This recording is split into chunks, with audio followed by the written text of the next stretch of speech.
Bonjour, nous voici en révision des postures debout pour les étudiants afin de supporter un confinement heureux et bénéfique. Nous sommes dans les postures debout cette semaine et donc je vais commencer par les premières préparations, les premières postures en début d'entraînement. Je me mets sur le tapis, vous pouvez regarder. Tout d'abord, Tadasana, qui veut dire posture de la montagne. De profil, vous devez bien rentrer le coccyx. Absorbez bien l'arrière du nombril vers le haut, puis ouvrez bien les épaules, tournez les pouces vers l'extérieur. De face, Tadasana, vous devez avoir les deux genoux qui regardent bien de face, ni vers l'intérieur ni vers l'extérieur. Ouvrez bien la poitrine et étirez les deux bords du buste. Urdhva Hastasana, ça veut dire bras en l'air, Hastasana. Donc environ 30 secondes, chaque posture de préparation.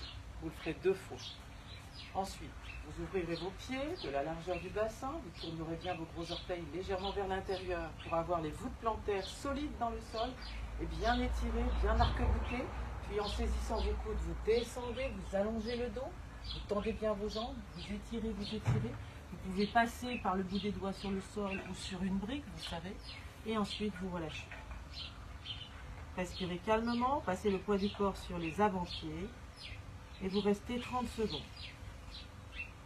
Inspirez, étirez les avant-bras. N'oubliez pas de bien revenir avec le dos plat. Ensuite, n'hésitez pas à faire des étirements de quadriceps et de psoas en étirant les orteils vers l'arrière. Vous pouvez mettre également le tibia sur le sol et monter les bras. Vous connaissez cette routine, je vous l'ai déjà donnée. Ensuite, nous aborderons Trikonasana. Utthita Trikonasana. Expirez, inspirez, sautez. Tournez le pied arrière vers l'intérieur, ouvrez le pied avant vers l'extérieur. Glissez vers le pied avant en restant dans un plan frontal. Saisissez le tibia, regardez le pouce de la main. Levez. Étirez les deux bords du buste parallèles et ensuite ouvrez bien vos bras à partir du centre de la poitrine. Puis inspirez, revenez. Deuxième posture, Utthita Parshvakonasana, qui veut dire le triangle sur un seul côté. Vous pliez un genou, vous étirez ensuite loin, vous basculez.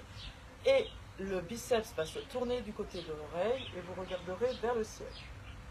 Le genou est bien au-dessus de la cheville et il ne dépasse pas le niveau de la cheville. Puis inspirez, revenez, expirez, sautez, Tadasana.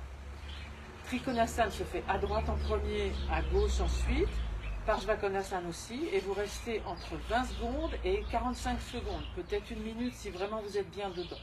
N'oubliez pas que si vous manquez de souplesse, ou tout simplement de mobilité, vous avez la brique qui vous permet de tenir en Trikonasana ou en Parshvakonasana. Bien, maintenant, nous passerons à la deuxième partie. Je vous remercie.